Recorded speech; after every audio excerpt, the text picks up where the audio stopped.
Look, we all know Big Blue Bubble is capable of dropping absolute masterpieces. When an update hits right, it defines the entire community for months, such as Shadow Islet, Blizzard or Paironormal Carnival. But let's be completely real, for a second or over a decade of content updates, they cannot always be winners. For every goated island release we get, there is a dark side. Updates that had infinite community hype, crazy teasers and massive expectations only crash completely flat upon arrival, or just leave us all staring at our screens wondering what were they thinking. Today we are diving deep into the history of the monster world. No pulling punches, no holding back. These are the top 10 most disappointing updates in MSM history. Kicking off our list at number 10 is the Life Formula seasonal event. Now, visually and conceptually, this had the makings of an absolute lore masterpiece. The community was fully expecting a massive Ethereal-related event, bringing lots of Ethereal-related content. But when it actually rolls out, it just felt like they were bringing anything other than what it was themed about, anything other than Ethereals. Instead of getting epic Ethereals, well, we did get a couple, rare workshoppers or Ethereal islets inside the literal Ethereal seasonal event, we have got Epic Wisp, fair enough, rare Blipsqueak, Epic Monculus, rare Cherubble, rare Epic Souza, Epic Nebula, fair enough again, Epic Zuka, Epic Tiawa, rare Dejajin, Epic Bon Appetit, and Raksoon. Now that one might be a bit of a stretch. I just thought it was a bit ironic how, like, out of the 13 monsters we have ever got in the Ethereal seasonal event, we have only got 2 Ethereal monsters, and like Mech Islet and Rare Vention have both came out in sky paintings. Like, why? Number 9 brings us to Crystal Islet. Personally, I think it is alright, but some of the community felt differently about it. Let's get one thing straight. The percussion layout on this island is a masterpiece. You know, having Voodoo, Meepkin and Flask, like locking down the lower rhythm sections is absolutely insane, and the overall beat is really good. The design of the island is magnificent. It's probably like the best designed island in the entire game. But there was one massive problem that left a huge portion of the player base completely disappointed. The song was mixed terribly and repetitively. The community was absolutely desperate for a powerful leading vocal monster to carry the melody line. You know, we got Droah. Droah is solid. It just wasn't enough to satisfy that vocal drought with Droah and Nightbear. Crystal Islet ended up feeling instrumentally heavy, leaving a lot of players feeling like the island song missed a crucial leading element. Amber Island is arguably, it's a beautiful island. The design of the island is beautiful, but song-wise, it is a completely different story. Amber Island's song is okay. It's not that the song is bad, it's the potential the song had. It was so high for most monsters to get one track. Like, some monsters did get 2 tracks, their other tracks were very short and almost a clone of their first track anyway. The song is very repetitive and the end result of the song was like tragic. Most fanmades have done better than the final song. The Gladvent calendar. Number 7 on our list is a masterclass in wasting money. The concept is simple. Log in every single day during the holidays, open a door, pay money, and get not that good of a reward. The only ones that were worth it is the Yule one with the costumes and maybe the Dipster and Wordo one. They should have just made things slightly worse and made it free. Maybe giving costumes for Festival of Year instead of locking it behind a paywall. They should do a Gladvent calendar again, but not make it paid this time. Maybe with a free deal and a paid deal like the Fortnite Battle Pass. Seasonals in Dawn of Fire, on paper, it's an amazing idea. I think they should have included Orc seasonals too, but whatever, you can't have everything you want. We got Jamboree and Spirit anyway, but like every single baby seasonal has the squeakiest voice on the planet, bro. Like, listen to this.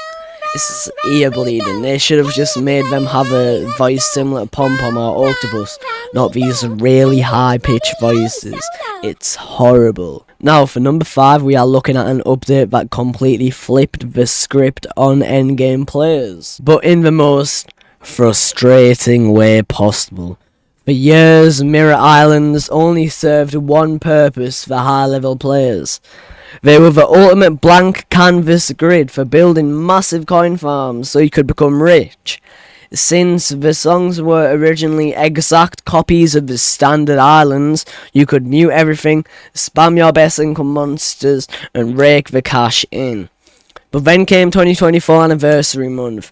Big Blue Bubble decided to give the Mirror Islands their own unique alternate song tracks. On paper, it's amazing, a fresh musical experience, but for veteran players, it created an absolute crisis. If you were a completionist who wanted to actually hear and finish these brand new songs, you were forced to do the unthinkable. Tear down your meticulously crafted multi-million coin farms just to make room for standard low-income monsters. It completely just, turning a cool feature update into a massive headache for some people, I guess. Now, obviously, it was quite cool to get new songs on the Mirror Islands. I'm a fan of it. But I know some people were disappointed because, they had to erase their coin farms, like I said previously. So that's why it's on the list. It's not a bad thing there's new songs. It's just the repercussion of it. Number 4 is a case of a literal holiday miracle, turning into one of the most heartbreaking developer pullbacks in the game history. Christmas Day 2024. The game code just exploded, accidentally putting rare Monculus on sale in the market for around 100,000 coins for a top tier rare wobbling monster. That's practically free. Word spread through the community like wildfire. Players dropped everything on Christmas morning, logged in and started spamming the buy button, placing down massive beautiful rows of rare Monculi all around their islands. It felt like the ultimate accidental holiday gift from Big Blue Bubble, but the disappointment that followed was massive. Instead of letting the community keep their accidental Christmas present, the developers stepped in, patched the bug, and completely removed all the monsters from everyone's accounts. I'm not saying they shouldn't. I think they should have done that. But, login screens were met with empty islands where, fleets of rare Monculi used to be. It took players from the ultimate holiday high to devastation, making it easily one of the most disappointing patchbacks ever. The only reason why I put this here is because obviously the developers are going to remove it, but people probably sold their full wobbling island to put down all these rare Monculi, and now they have no rare Monculi and no rare wobblings, so it's pretty bad. Now we are entering the top 3 where things get genuinely just frustrating. Coming in at number 3 is the infamous extra 10,000 waveform hype grind for T-Pirainha. You couldn't breed him as well. The community was pushed to grind like absolute maniacs to generate an insane extra 10,000 hype points within the Clubbox. All because T-Pirainha was being dangled as the ultimate grand final reward. You couldn't even breed it. The hype was off the charts, but the second time the event concluded, you had to completely restart waveform and try to get T-Pirainha this time. It wasn't that hard the second time round, but it completely locked casual and free-to-play endgame players out of naturally breeding it on Water Island, turning what should have been a massive community celebration, new Water Island legendary, into a paywall disappointment or a massive grind. Number 2 is an update that left endgame players completely suffocated by limits and RNG. The rollout of version 4.9, this patch brought us the highly anticipated rare workshoppers, but it came packaged with a massive, highly controversial 200 friend limit. For a community that relies entirely on a massive friend network to keep torches lit and keys flowing, capping the friend limit at 200 felt like a total chokehold on social progression. But the real nightmare was the actual mechanic to get these new monsters: rare attuning. The success rates for attuning your meebs to get a rare workshopper were so astronomically low that, I ran out of shards and diamonds multiple times. They were so hard to get, and it felt like practically impossible for the average player.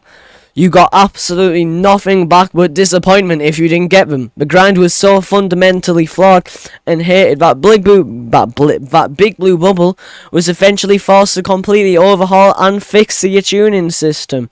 But they didn't do it until the Crystal Islet update finally dropped nearly 8 months later. For weeks, for months, for like so many monsters, players were left trapped between a broken social cap and a rigged mechanic, making it one of the most draining updates in a while. Here it is, the undisputed #1 most disappointing update in the entire history of my singing monsters. The Coliseum. The hype leading up to this island was unlike anything the community had ever experienced. It was teased as a proper island. Everyone thought it was a 4th magical element because I wasn't out yet. Awesome, spectacular new class or island.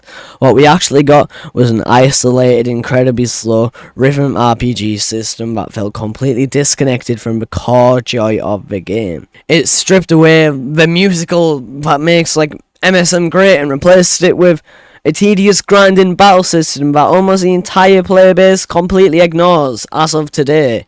It stands as a monument to infinite hype, resulting in no payoff. The way they could fix it is at least giving it a full song.